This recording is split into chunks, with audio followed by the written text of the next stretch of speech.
Don't look now, but college basketball season is officially here, and this is our official 2024-2025 season preview and predictions show for the upcoming SEC basketball season. Hello, everyone. I'm Chris Phillips. He's Dave Shumate. Appreciate each and every single one of you tuning in. Make sure you like, subscribe, turn notifications. Check us out via podcast, wherever you get your podcasts. You can also find us across all social media platforms, as well as our website, SECUnfiltered.com. This segment brought to you by our friends over at PrizePicks. Go to PrizePicks.com. Use promo code SECU at sign up to get $50 instantly when you play your first $5 or more lineup. Guys, that's PrizePicks.com. Promo code SECU to get your $50 bonus today. The 2024-2025 SEC basketball season officially tips off on Monday night, and we are here previewing and predicting the upcoming season. So many storylines, so many things to talk about.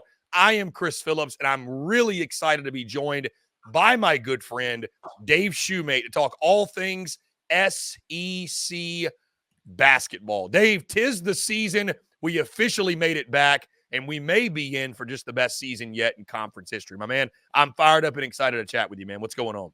Yeah, me too, CP. One of the more anticipated college basketball seasons in a while. I mean, obviously you're adding two more teams in Texas and Oklahoma coming into the league. So everybody's kind of anticipating the SEC getting anywhere from 9 to potentially 11 teams in. Probably you see a lot of prediction 10. That's where I have the league at right now, going into the season, getting 10 bids. It could be the biggest year from a tournament bid standpoint the league's ever had. But again, like we mentioned, you're adding two teams. I mean, you had 16 teams compared to 14 where you used to have 12. It makes sense. You're going to have more teams getting into the tournament. But I think from top to bottom, and I know we're an SEC show, but objectively, I think the top two leagues are the SEC and Big 12. And I think with taking two of the Big 12 teams from that conference, I think you got to give the edge to the SEC from top to bottom. And like we talked about a little bit off the show, CP, and even going into the season, I think you got to give credit to the entire SEC. I mean, back when I was in college, when I was younger, yeah, the SEC was pretty solid, but it wasn't even the Big 10, the Big East, the Big 12. It was kind of just ACC. It's Kentucky, Florida with Billy Donovan, Tennessee when Bruce Pearl was there was pretty solid. But give Mike Slive credit. I mean, the old rest his soul, passed away from cancer not too long ago, but he went to the presidents of the league, reports say, and we're like, hey, there's a lot of money to be made in the NCAA basketball tournament, guys. You guys need to either go figure out if you want your basketball coaches that are still there. I'm not encouraging you to fire them, but like, I think we're going to have a lot of money coming in with this SEC network. I think the SEC network changed when it started in 2014. I think it changed the landscape of this league from a basketball standpoint. Certainly from a football standpoint, you could even say from a baseball standpoint. All these games are televised. You can't not see an SEC game unless you're living under a rock or don't have Wi-Fi these days. So I think that's helped. The coaches in this league are loaded. I mean, you got Bruce Pearl, John Calipari, Nate Oates, Chris Beard's in the league now, Ed Texas rolling. I mean, obviously people know that Mark Pope, the old Kentucky basketball player, won it all for him. He's back. Todd Golden's a phenomenal basketball. Chris Jans. I mean, you just keep the list keeps going on and on. Dennis Gates, Lamont Paris have had their moments in this league. It is a really good league from top to bottom. And I think that goes back to, hey, about 10 years ago, I think this set when the SEC network was opening up, people started investing more in these coaches' salaries, resources into this league now. NIL, I think, helps basketball with this league. It helps this league in basketball. I think we're starting to see the fruit of the labor of that 10 years ago. And I think this is really the first year you're kind of like, dang, this league's loaded. Yeah, it's never been better, Dave. We are truly blessed to see the best when it comes to SEC basketball. I mean, to your point, I remember the days of it was okay. It was solid. But again, you only had about maybe 3 or 4 programs that were, you know, that you thought about in the highest light. And everybody else is kind of just, oh, yeah, we have a basketball team. Now it's, I mean, we were joking about this, Dave, last week. You know, you're going to be dropping, and we're going to be dropping head coach rankings in the SEC just for fun and for banter and debate. But, I mean, you get down to 7 or 8 or 9, and you're still talking about an elite coach. Like, that's one of the hardest things to do is kind of go through and try to power rank coaches. And the league's just never been deeper, especially from that standpoint. I think that's where the league, Dave, really changed, was changing the firepower at the very top and bringing in these head coaches. I mean, it just again, top to bottom, you've got great head coaches all over the conference. I think that's made one of the biggest differences.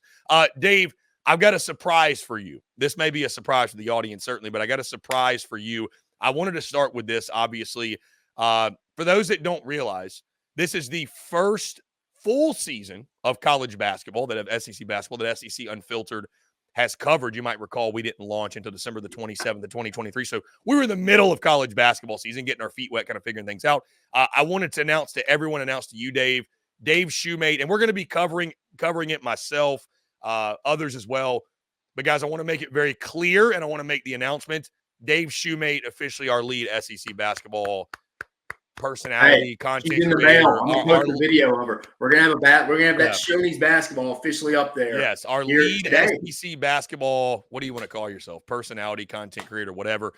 Dave Shumate is going to be, though, our lead SEC basketball guy, leading our coverage. Dave, I'm proud of you and happy to have you, and it's going to be a lot of fun. Again, you love this sport. I do too, but I feel like you love it to a next level. You know this sport like the back of your hand. It's going to be a lot of fun. Dave's going to be doing a lot of stuff like live reaction stuff, weekly shows like you already see him doing. Again, we're going to be making – you're going to see me as well making content here, but I want to make it very clear. Dave Shumate, our lead basketball analyst. That's the word I was looking for. Analyst going into this season. So, Dave, happy to have you. It's going to be a lot of fun, man. Really excited for the season upcoming. Again, Dave, looking back on the season that was, you mentioned regular season champions were the Tennessee Volunteers. Auburn won the SEC tournament. 8 teams were in the tournament last year, and it was a wacky NCAA tournament. 2 teams made it past the first weekend, only 2.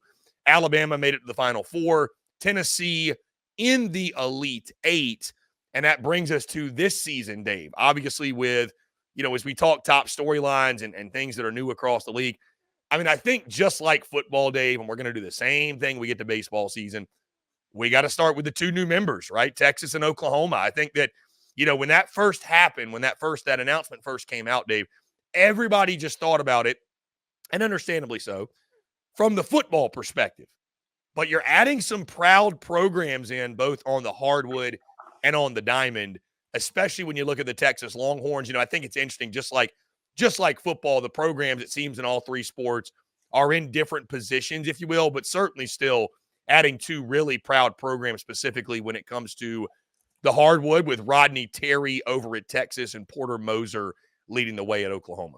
Yeah, I mean, we all know Rodney Terry taking over. He was an assistant for Chris Beard before all that stuff went down. Obviously, they had to let him go. But, I mean, he righted the shit. Not righted them. I mean, they were the number 2 team in the country when Chris Beard got let go. But Rodney Terry back in 22-23 kept the train on the track there. They ended up losing. They lost to Miami, I think, in that Elite 8 game that year, where I think Texas was the 2 seed. But, yeah, Miami went to the Final Four that year. But, yeah, they lost in that I think it was down to the wire or overtime. I can't remember the last score. But last year dipped a little off, made the tournament, had that loss in the second round to Tennessee, Rick Barnes, his old team. So, again, I feel like, I don't know, it's funny. We talked to Chip, we talked to Zay. It's kind of like, what's the vibe with Texas basketball going into this year? And it feels like everybody's kind of like, needs to make the tournament, which I do think is fair. And you were talking, Chris, like the depth of this league from a coaching standpoint, from a team standpoint.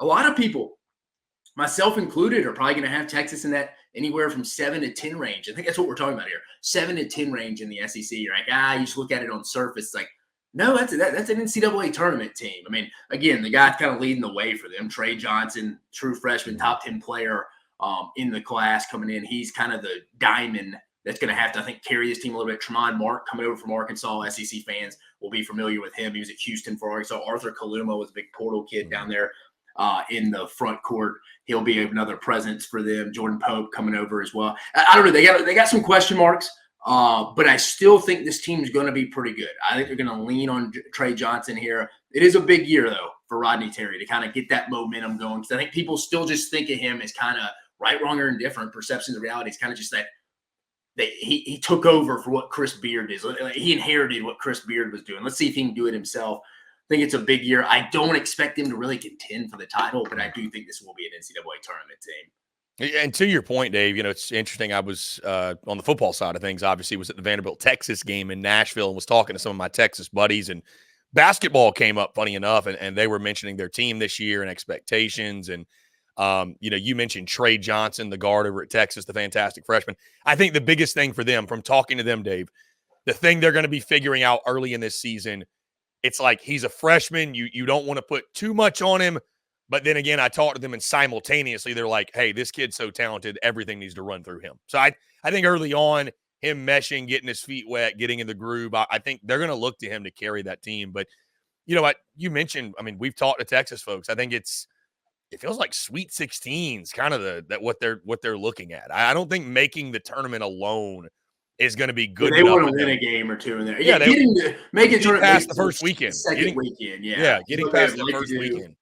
And I always say that. Like I even talked to some of my buddies who I graduated with at Alabama, where it's like you put in a group. It's like the expectations for Alabama. Like I feel like you always in basketball here. It's so different than football. Where like, maybe I'm wrong, but this is how I do it. You got to give a letter grade for how the regular season was. And when I say regular season, I'm including the conference tournament. I know that may sound crazy, but I start the season over once we get past selection Sunday night. We're prepping Monday for the NCAA tournament. I think you got to give your regular season, which includes a conference tournament, a certain grade. And then the NCAA tournament, man, it's a single elimination tournament. It's the greatest sports event, I think. Great first weekend of sports ever. The best, that first Thursday through Sunday they have. I think you just got to give just a different grade for what you do in the tournament. Because can you really say you making it to the Sweet 16's underperforming? I mean, I guess in a way, but it's kind of like, I mean, dude, in a single elimination tournament that starts with 68 teams, you're in the final 16. I don't really know how that's underperforming, but that's kind of how I grade basketball, because it's tough to just give a full season grade when you're factoring in regular season, conference tournament, and then the NCAA tournament. Yeah, it's tough to give a full season grade, Dave, because I mean, look at Auburn last year. You lose out in the first game, and it's just the tournament. You say that's a bad season, like they just won the SEC tournament, right? I think it depends on the program, Dave.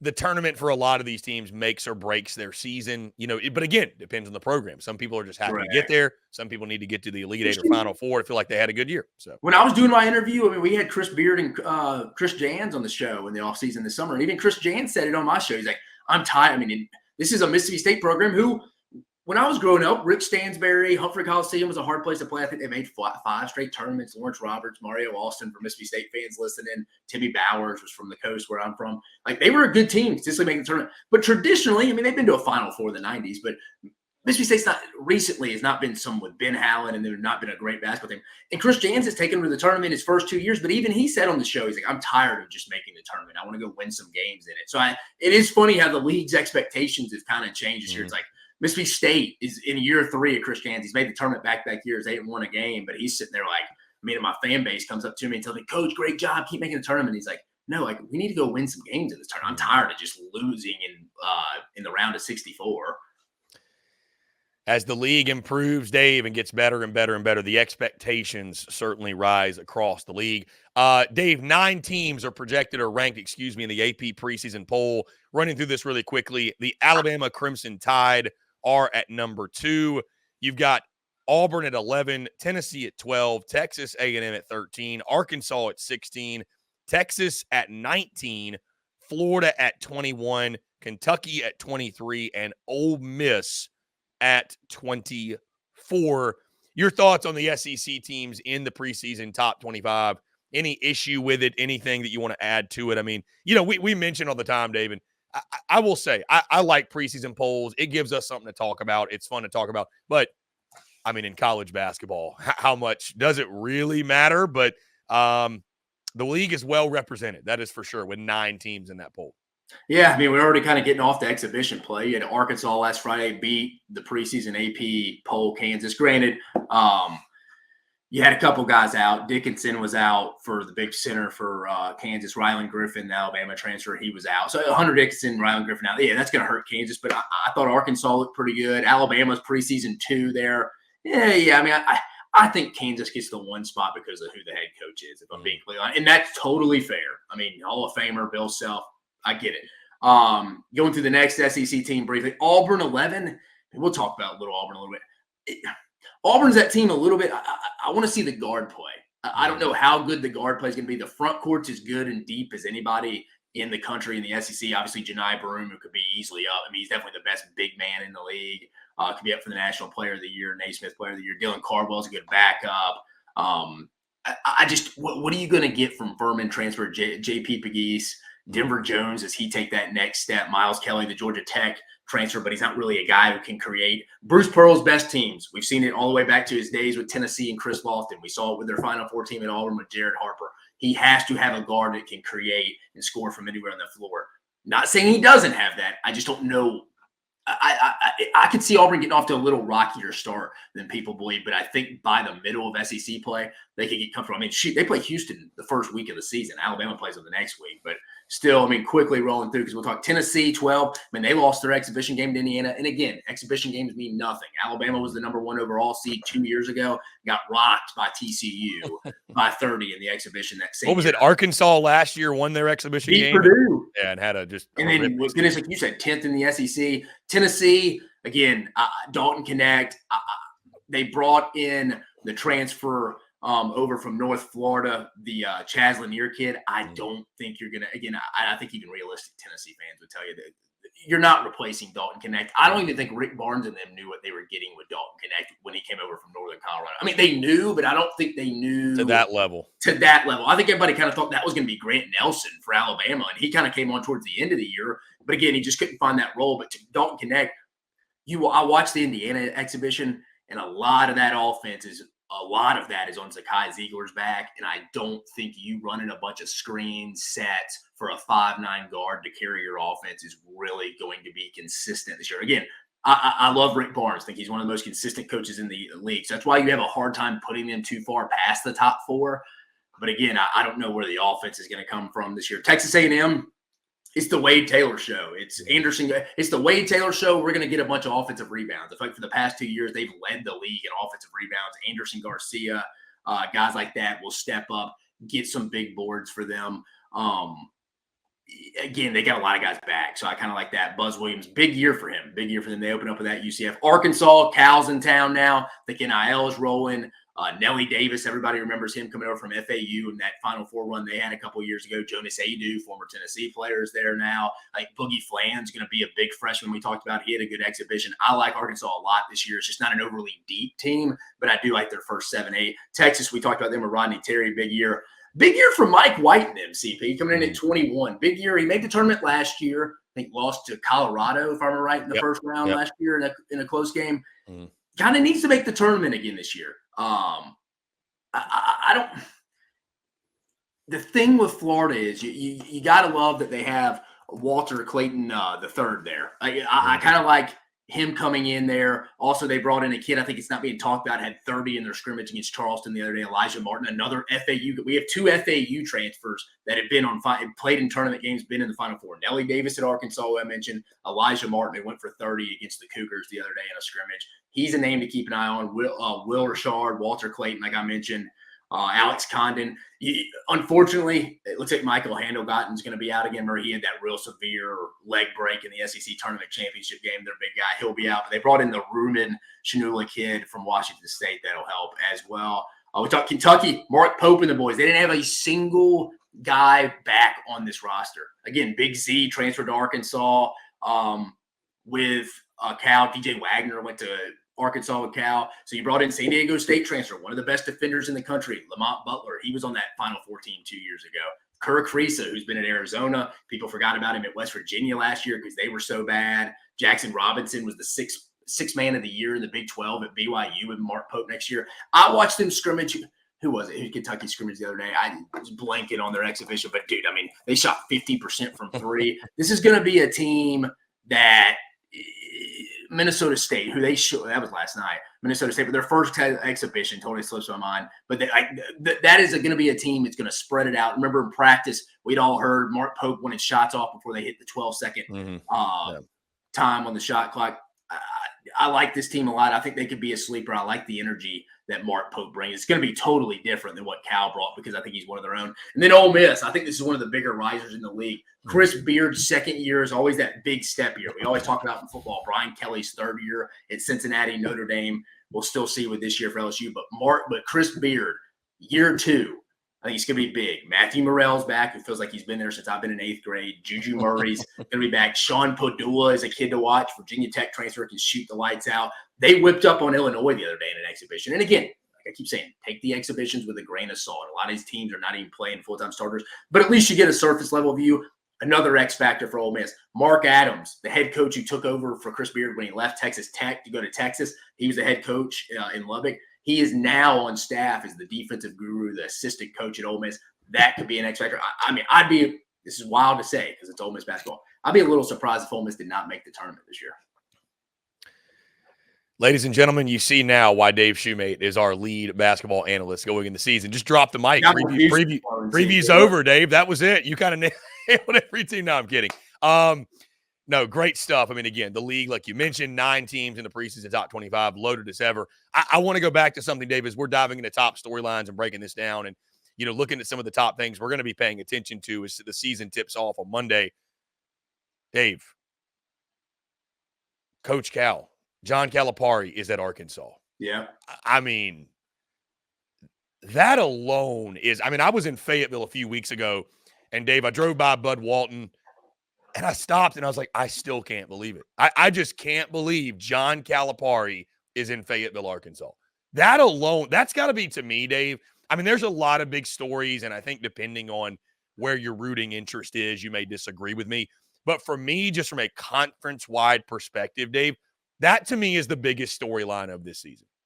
Yeah, it's wild. And I feel like the SEC, we always, sometimes with football scheduling, we'll get on their ass. But how's Kentucky and Arkansas only playing once this year? Now, I will say they got creative here, CP. Cal and Arkansas go to Kentucky, and they go to Rupp on Cal's birthday. February 1st. Really? So that's an interesting one. I'm glad they at least made the one game they're playing this year at Rupp. God, how underwhelming would that have been if it was the one game? It's like, no. It's like they'd have been protecting him. Like, no, don't go back. Don't go back. But that should have absolutely been a home and home. I don't know how that's. To your point, though, it's good. If you're an Arkansas fan, you got to be fired up. I know they wanted Chris Beard right off the bat. They couldn't 100-year chicken them, couldn't get that done. I think Beard, from what I'd heard, wanted an extra year on his contract. They weren't giving to him. But then you go get Cal out of nowhere. It felt like, you can attest to this, CP. We don't have to get long-winded, but it felt like it's like I always heard from a great administrator when I was at Georgia. And it always kind of settled in on the whole Mark Richt thing. It's like, hey, remember he got fired at Georgia or let go at Georgia after back-to-back 10-win seasons. It's like after about 10 years, your message kind of gets stale. It had run its course. It had run its course in Lexington. It absolutely had. And he's been there since 2010, first year with John Wall and Marcus Cousins. Guys, like it ran its course. I think they'd kind of been resentful. He hadn't won an NCAA. He hadn't made it to the second round of the NCAA tournament since 2018 or something. I think they were done with him when he lost in that first round to St. Joseph's in 22 when they had Oscar Tshiebwe in them. I think that's when people are just like, that's it. I'm done. Get us some fresh blood. You got to a point, Dave, where you expected the collapse in the. And I think both parties are going to benefit from this. I think Cal's rejuvenated.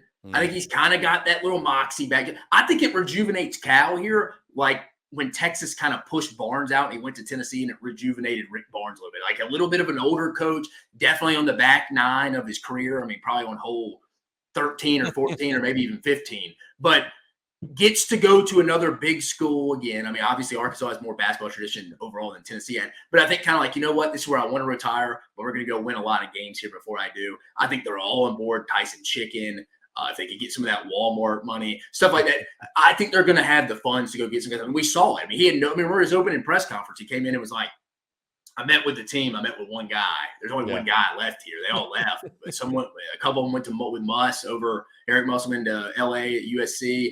Then a couple of them just kind of dispersed. He finally got Trevon Brazile back, which I think is key. He's been out with a couple of injuries, but they brought in some veteran guys. Again, a lot of them hadn't played together, but a lot of them played in a lot of NCAA tournament games. And I think Cal down the road, even outside of just this year, the 24-25 season, is going to have Arkansas contending in the SEC year in, year out like they should be.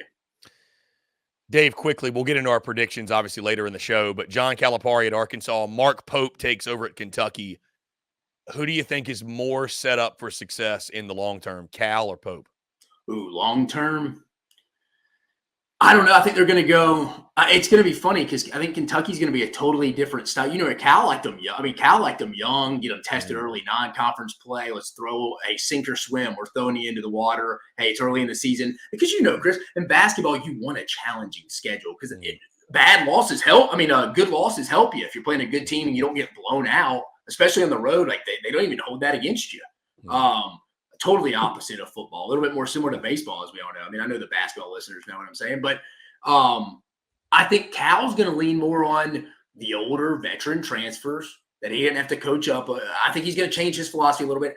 I could see Mark Pope here, though, going a little bit more high school ranked, developing kids 3 or 4 years that fit his specific system here, where it's not as one and done. And I think Kentucky fans got tired of Cal every year kind of touting, hey, look, man, we put X amount of kids in the NBA. And they're like, yeah, but how many championships did we get? Good gracious. Like, it's who great cares? for guys in the league. Or Kentucky's putting out graphics like Alabama does in football. Like, this is how much money our guys in the NBA made. And they're like, it became, Dave, like an NBA developmental program and not a successful college basketball program. That's correct. what it felt like. Yeah, no, you always had a ton of young talent there. No, I mean, who's set up for the long season? I think they both are. I think it's going to be, but I know that's a cop-out answer. I don't really feel like it is. It's just how I feel about it. I think the rejuvenation of Cal at Arkansas is going to be very Rick Barnes-ish, like I've been saying. I think he's going to be have a chip on his shoulder. Cal's going to get back to, hey, we got to defend our tail off, defend our ass off week to week, a little bit more how his Memphis teams were back in his day.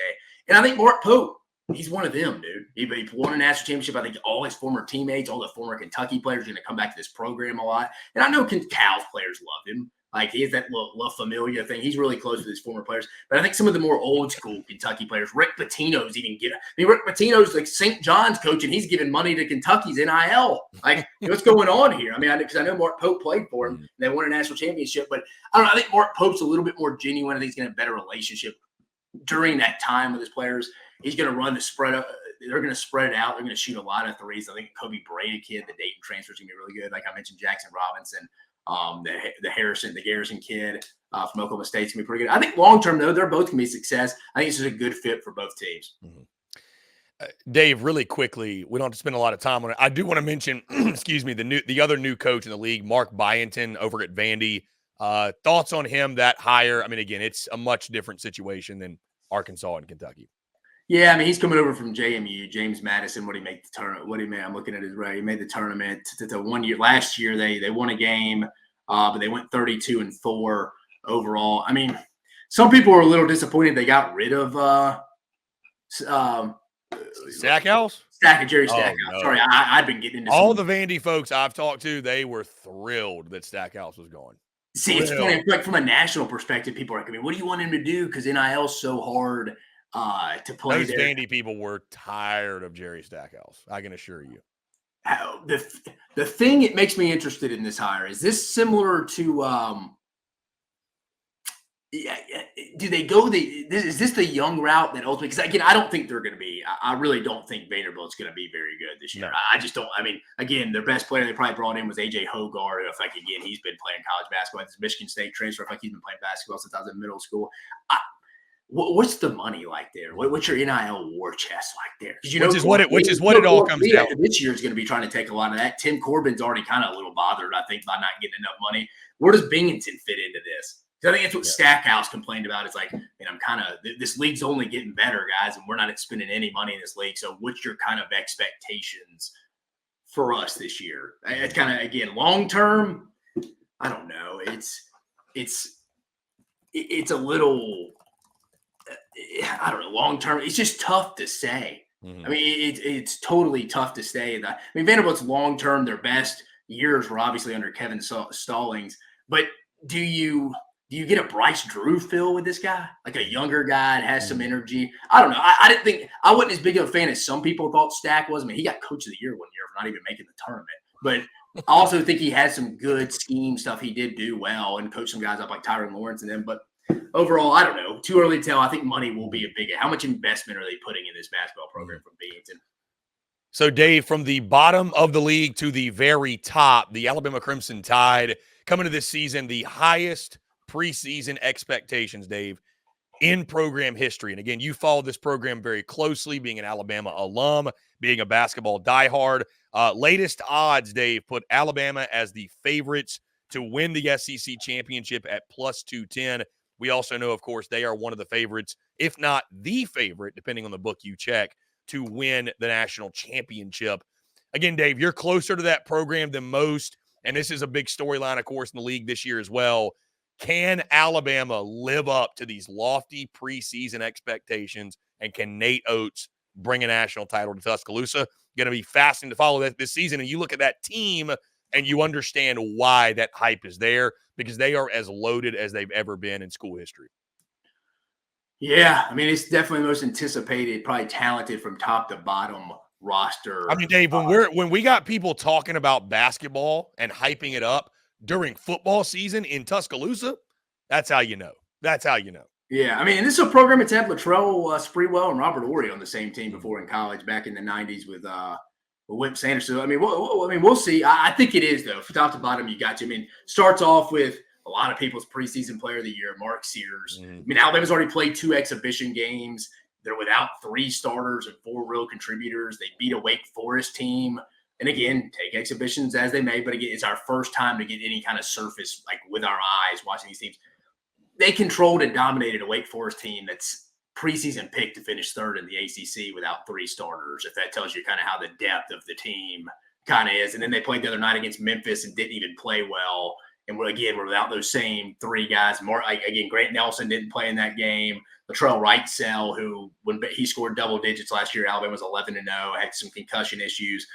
They were without who had Aiden Sorrell was in that, and then Josh Youngblood, the AAC Player of the Year next to Nelly Davis, which is wild. The two co-AAC Players of the Year last year are now in the SEC. Nelly Davis at Arkansas and Youngblood coming over from South Florida, but he had ankle surgery. He won't be back until conference play, but they will have him back. Brought in Aiden Holloway, some Auburn, kind of a depth guy. Where does he fit? Undersized guard. I think the guy that nobody's really talking about was committed to Kansas for a while. LeBaron Filan. I think he's going to be a guy who's going to be an explosive point guard for them. I think can handle the ball, get to the rim, can finish, has a decent shot that can only improve. I think he's going to be that guy you're thinking like, man, he kind of came out of nowhere as a good player. Again, Darian Reed's going to be a good player. He was McDonald's All-American. So was Aiden Sherrill, who's been out. We talk about Grant Nelson. He's not going to have to play the 5 position now. He played 5 a lot last year, but he was out of position guarding these bigs like Tolu Smith, Janai Barume. I mean, he's going to get dominated. Now he gets to go move to that 4 spot, which is where he's more comfortable. Slide in, they added the best transfer portal big man in Cliff Amore coming over from Rutgers, who's also in some teams' preseason top 25. I think he was tied in leading the Big Ten in blocks last year. He's already been an impact player for him. That was Bama's. I remember Chris last year. That was Bama's issue last year. They couldn't defend. They struggled to protect the rim because of the loss of Charles Bediako from 2 years ago. That was unexpected. But you know what? When they defended well in the NCAA tournament, they were playing their best basketball. That's why they went on that Final Four run. This is as deep as a team as I can remember. I mean, Houston Millette's a kid they signed during the tournament. It's coming from Pepperdine. It can shoot 3. It was like, I think, above 40% three-point shooter from Pepperdine. They're just loaded across the board. Muhammad Diabate doesn't really fit the system, but he's kind of like he's just kind of a do-it-all blue-collar guy, as Nate Oates would say, gets a bunch of rebounds, second-chance baskets. They don't beat Grand Canyon in the second round of the tournament without Mo Diabate. I don't know how they fit him off. It'll be interesting to fit them all playing. I mean, they legitimately roll 10 to 11 deep. I think they're definitely the hands-on favorite to win the SEC right now. And I'll say this, I'd be surprised if they didn't win the regular season. Dave, on that note, if not Alabama, then who, right? We love to power rank and put these teams in tiers. And I know basketball is crazy, but anything can happen. And we're not talking who can go the furthest in the tournament or whatever, because that depends so much on matchups and the upsets that happen and the craziness. We're not even going to try to predict that till we get there this spring. But when you look at the SEC, top 5 or 6 teams, like how many teams do you realistically think are in that top tier that can win the league this year? You mentioned Bama. I think Auburn, Tennessee's up there, Arkansas, A&M. Would you throw Kentucky? Does it stop there? Are there 5 or 6 teams that are in that tier 1 of elites, or is the list smaller than that for you? To win the league, yeah, I would probably go 5, and I probably thought 5 before all these exhibitions coming out. And I hate to say that, but I feel like I have to use that information that I've been watching some of these exhibitions and use it against them. Yeah, I think it's 5. Auburn, I'd probably put Arkansas as second. Again, we'll get to the rankings, but I probably feel better about Arkansas. A&M, they got a ton of guys back. Henry Coleman, we mentioned Wade Taylor, Anderson Garcia. They lost Boots Radford, but after him, they have a lot of dudes back. So I like that core. Kentucky, I think they got a bunch of veteran guys. They hadn't played together, but I do think they're sleepy. And like I mentioned, it would not shock me if Ole Miss finishes in the top 4 here, right at that 4 spot. That would not shock me. If Ole Miss. Yeah, after watching Tennessee, okay. I don't think Tennessee can go win the regular season. Can they finish in the top 4? Absolutely, because you know what? Just like in football, defense travels. That's what they're going to do each year. I like the Felix Okapara addition, the Ohio State big man. He's going to be a big presence for him down there after losing Jonas Adu. Tennessee wants to get in a fight with you for sure. They want to bang. Yeah, but I'm sure I'll be cursed out in here. But I mean, again, if you're just going to rely on screens and Zakai, no, I meant style of play. They want to. Oh yeah. That too. I just don't believe in them offensively right now to go win the league. I don't think they're going to be able to muster up enough points to score in the league. But like you said, Chris, I mean, matchups make fights, man. And like for Alabama in the last 3 to 4 games against Tennessee, Tennessee's a physical team on defense. It gives Alabama a bunch of problems because they go guard them above the 3-point line and they don't let them run off it. So I think they're a bad matchup for Alabama as much as I'm saying Tennessee doesn't really have much of an offensive game right now. I mean, they're really relying on Zakai Ziegler. But I think Arkansas is that team I'm honing in on right now. Arkansas A&M is that I think if you made me pick a team that's not named Alabama to win the SEC this year, I'm leaning Arkansas, Texas A&M right now. I don't think Tennessee has the offense to win the league, but to finish in the top 4. Wild card there, though, CP. The Rebels. So you mentioned on that note, Dave, surprise teams. So you've got Ole Miss, it sounds like, as your surprise team, but I want to go down this list. I mean, again, which middle of the pack or lower third? I guess I got to ask you this, Dave. Who could be this year's South Carolina from last year? Remember that? I mean, South Carolina. Yeah, I mean, they were predicted finish last in the league? Yeah, 14th, 15th, maybe. Some people had them dead last. Or actually, last year was 14 teams. So, 12th or 13th, maybe 14th by some. I mean, the season they had, nobody saw that coming in year 2 with Lamont Paris after just a horrific year 1 with G.G. Jackson and those guys. Could it be South Carolina again? They've got Colin Murray-Boyles coming back, one of the best players, I think, in the conference, but obviously lost Michie Johnson to Ohio State. I think Georgia's a really sneaky team that folks are high on. You love Chris Jans at Mississippi State. You mentioned Ole Miss. Who are some of those teams, Dave, you think middle of the pack or lower third? You already mentioned Ole Miss, but other teams that you think if I told you they finished, let's say top 5 or top 6, you'd be like, I could see it. I could see it clicking for them. I'm going to go with CP. I'm going to go with 2 teams here. I know you really asked for one, but I feel like they're both kind of I'm going to go Mississippi State, and you mentioned Georgia. I think Mississippi State, again, Josh Hubbard, big shot creator. There's a lot of preseason hype around Josh Hubbard. Yeah, a lot of hype. Conditioning's got better. I saw Chris Jans said the other day. He's been on our show before. Again, both the Mississippi basketball coaches, Chris Beard and Chris Jans. Josh Hubbard, I think, is going to take it to the next level. I mean, it's almost undersized guard you over there. I mean, the Kanye Clary kid they brought over from Penn State, Josh Hubbard we talked about. Remember, they brought in a Florida trend, Riley Kugel. He was at Kansas and then left after transferring from Florida, and now he's at Mississippi State. So he went from Florida this past offseason to Kansas for like a cup of coffee, I guess, with Bill Self. And then literally this year, and then you bring in Georgia transfer RJ Melendez. Cam Matthews is one of their bigger leaders. I think they're another team that you're kind of keeping it on. If they can find another scorer to go with Josh Hubbard, who can create. I mean, we saw one of his better games was against Tennessee in that quarterfinal matchup on Friday in Nashville last year. I like Mississippi State. And like you mentioned, you gotta like Georgia, right? I mean, for the most part, you gotta like Georgia's overall just roster from a guy like Silas Demery, my guy Blue Kane is kind of getting it done over there. I mean, they got a big time freshman who could be there's a lot of good freshmen. You got Asa Newell who's coming in who could be kind of a guy who's averaging 15. There's always a freshman that comes to this league that you're like, man, guy's averaging over 15 points a game. I think him, maybe Boogie Flans in that conversation. Darion Reed from Alabama will be in that conversation as well. But I think Asa Newell is that kid who's that talent. There's a ton of talent on this team. Tyron Lawrence, a Vanderbilt transfer who contributed last year. We talked about Asa. RJ Godfrey from Clemson played a lot on that Elite 8 Clemson team in that front court. Did a phenomenal job. So, yeah, they did lose RJ Melendez. They lost to a couple of other veteran guys. But this team is definitely the most talented team Georgia's had probably since, probably to the 15-16 team that made the tournament and lost. It was Mark Fox's team, that ended up losing to Michigan State in, I think, the first round. This team may be even more talented. It's just where's the veteran presence? I think Georgia's easily, I think at worst, going to be a bubble team this year. Do they get in the tournament? Not ready to say that, but I do think Georgia's going to be heading into Nashville with a chance to either they're already in the tournament and prove their seed, or really get into that tournament, get into the NCAA tournament this year with a good showing in Nashville. I think Mississippi State's going to make the tournament, though. Dave, before we reveal our predicted order of finish, we can't go any further without talking about hot seats, can we, and pressure. We do this every single sport, it feels like, when we're previewing a season. when you look at the landscape of the league, Dave, like we mentioned, it's elite. It feels like top to bottom, great coaches. But who do you look at this year and feel like is under the most pressure or maybe is even on the hot seat coming in this year? I know we've talked about this is a really important year for Rodney Terry.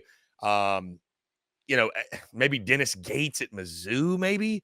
Who do you look at this year that is really under the fire and maybe even you would consider is on the hot seat this season? I mean, I think there's kind of three that come to mind. Because everybody else is pretty stable or like in their first couple of years. I mean, I'd have to say probably Matt McMahon at LSU initially. Comes to mind for me. They haven't made the tournament. Again, they got a little hot towards the end of the season last year, but overall, it just hasn't been great there. I mean, got to the NIT last year. Yeah, I mean, I think the key for them is how much improvement do you see from Tyrell Ward? If you can get some improvement for him, maybe you're in a tournament. But the problem is, CP, the league is so good, and you're already adding another tournament team, I think, in Texas into the league, and Oklahoma, who's probably about on the same level is LSU here that I'll talk about in just a minute. So, like, how much improvement can there really be? Not everyone can make the tournament. Someone's got to finish last or at the bottom of the league, and I think that's where LSU sits right now. So, Matt McMahon heading into the third year, again, it's just Scott Woodward, the AD at LSU. And I hate saying this, but how much do they really care about men's basketball as long as it's just not terrible? You know what I mean? The women's team is you're paying $1 million a year for a women's basketball coach right now. The women's product is the dominant product in Baton Rouge. And most LSU fans, right after football season, it kind of gets into wintertime and baseball starts in February. Yeah. And again, that's their second biggest sport. Someone may argue their first biggest sport. So I think unless men's basketball is just really good, they're not going to go pack out the PMAC. And then to another coach, again, there's three. You mentioned it before we get to this other. I think Rodney Terry is definitely in that conversation across the board. CP, you're 100% right. Because I think it's not that they're going to be bad. It's not that. I just think it's not a living up to expectations thing. And I think people are still kind of like, you're kind of doing it with Chris Beards. Yeah, you kind of inherited a great situation, brother. You almost were born on third base. So I think people want to see a little bit more out of him. And then finally, I think this guy's a pretty good basketball coach. I just don't think they have a lot of support in basketball. I think it's Porter Moser at Oklahoma.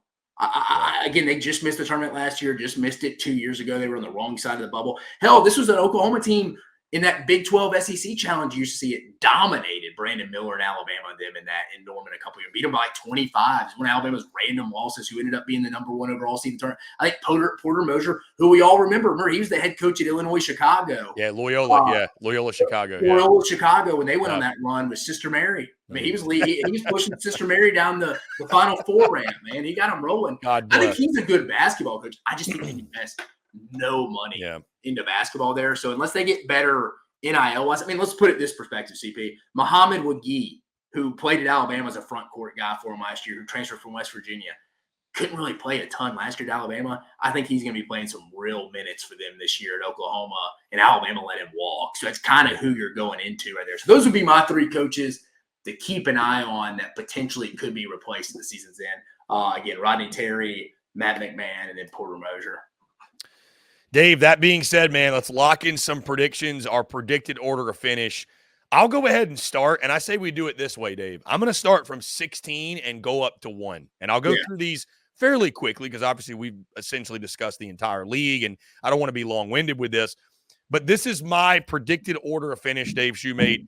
I have got 11 teams making the NCAA tournament, 11. So double-digit teams in. At number 16, I've got Vandy, 15 Mizzou, 14 Oklahoma, 13 LSU, 12 Georgia, 11 South Carolina, 10 Mississippi State, 9 Texas A&M, 8 Ole Miss, 7 Florida, 6 Texas, 5 Tennessee, 4 Auburn, 3 Kentucky, 2 Alabama, and number 1, I've got Arkansas. John Calipari makes a statement in his first season in Fayetteville. I'm a believer in Cal and what they're doing there. So I got the Arkansas Razorbacks at number 1. So you got the Razorbacks winning the league. There you go. I got the Razorbacks winning the league. I'm going a little bold, man. It's just, Dave, how often does basketball go chalk? I mean, that to me is like, and I mean, you hate to say that because it's like, you don't want to feel like it's a curse that you're the preseason favorite. But I mean, listen, folks, I'm going to go ahead and tell you right now, you want to get mad at the picks, whatever. You got to think a little outside of the box when it comes to college basketball because you just never know. So anyways, I feel pretty good about my picks, but I'm going with Arkansas as kind of my flyer to win the league. Yeah, for me, I'm gonna start at 16. I'm gonna go Vanderbilt. I think Mark Byington and them. It'll be a tough first year for them. I think AJ Hogarth, their biggest player. I just don't think you're gonna get a lot. Oklahoma mentioned it. I just don't think they have enough funds to really go fill a big time basketball roster right now. I like Porter Moser. I think he's a really good basketball coach, X's and O's guys. I think he's just right now until Oklahoma wants to invest a little more. You're heading into a real basketball. I mean, I know you were in a real basketball league in the Big 12 too, but you got to pony up. Scared money don't make money. They got to help him out a little bit. I think they come in at 15th. Matt McMahon and the LSU Tigers coming in at 14th. I just don't see a lot of real improvement unless Tyrell Ward really steps up. And again, the league's only gotten better. I think at 13, I got Dennis Gates and the boys not really bouncing. Again, they're not going to go winless this year like they did last year, going 0-8 clean. But I also don't think they're going to bounce back and finish in the top 4 in the league like they did 2 years ago. So I think they're sitting there at 13. 12, I got South Carolina, Lamont Paris and them. Like you said, Colin Murray Bowles. They brought in Nick Pringle over from Alabama. You're right. BC Johnson went back to Ohio State. I just question where's the scoring going to come in through them. Georgia, I got coming in at 11. Just missing the tournament. Bubble team. Yeah, but I lean them just missing the tournament, and I hate saying that. I just can't muster up saying 11 teams are going to make the tournament right now. I have 10. I think this is going to be Mike White's best team he's had. If he can kind of keep some of these guys around heading next year, I really like them. I don't know if you can in college basketball this year. I just think, again, it's not really a Georgia thing. Like if Georgia was in the ACC, I think they're definitely an NCAA tournament team. I just think this league is just loaded and not everybody can win every night. So I got them at 11. 10, Mississippi State, Chris James and them. He makes his 3rd straight appearance in the NCAA tournament. One of the better true scorers in the league, Josh Hubbard. Number 9, I have Texas, Rodney Terry and the boys led by Trey Johnson. Watch out for Arthur Kaluma and Tremont Mark as well there. Number 9, I got Florida. Again, Elijah Martin. That's a kid to keep an eye on there for Todd Golden and his team. I think he's like, this is the year we need to go win an NCAA tournament game. I think coming in at what I had them 10, 9, 8, 7. Ole Miss coming in at number 7. You got the Rebels coming in at number 7, and I could easily see them moving up a little bit. I have Tennessee right in front of them, but I think Chris Beard's year 2, Mark Adams back on staff with Chris Beard. I think that's an X factor. I think they got one of the more underrated backcourts in the entire country, not just the SEC. And they have some guys who played a lot of college basketball. They're an older team too. I like the Rebs. Sneaky team to potentially finish in the top 4, but I have them 7. Tennessee, I have 6 right now. I have it 6 right now. They're going to take that. They're going to take that well, Dave. They're going to take that really well. Yeah, and I almost want to put them a little, and you hear it in my voice. I almost want to put them a little lower. I almost want to put Ole Miss above them. But I'll say this. They got a lot to replace, man. Yeah, and they'll like where I have Rick Barnes in the coaching rankings, but I think Rick Barnes is the reason why I don't put them lower because I have so much faith in the Hall of Famer. If Zakai Ziegler's your offense this year, because I don't think you're going to get it from Jordan Gainey. I don't think you're going to get it from Chaz Lanier. I think it's going to be a big adjustment. I think they're just going to miss Dalton Connect, which is not saying – I mean, the dude's going to be I think he's going to have a phenomenal pro career, and he came out of nowhere last year. It's going to be tough to replace. I don't know where the offense is. I just don't know where the offense is. I have Kentucky, and I was almost putting them in top 4. Mark Pope and them step up. I like what they're going to do offensively this year. Just can they defend? That'll be key. I think the Andrew Carr kid, the transfer from Wake Forest, will be a front court guy to keep an eye on him. Auburn, I have him coming in at 4, maybe a little lower than some people have. Again, until I see it with the guards, like you mentioned, does Denver Jones take that next step? Does JP Pegues take that next step? I've heard from people who watched him at Furman a lot. Say they watched him for 3 years at Furman. They're like, yeah, he's a good player, but if Bruce is expecting him to have a Chris Lofton from Tennessee or Jared Harper from Auburn type year, that's not him. So who steps up there? Maybe the Kelly kid from Georgia Tech, but he can't create. He's a guy that's going to have to kick out. And to be fair, teams are going to double Janai Broome, so he is going to get some kick out looks. So that should help him. A&M, I just like the returners. I think they got a lot of core guys back.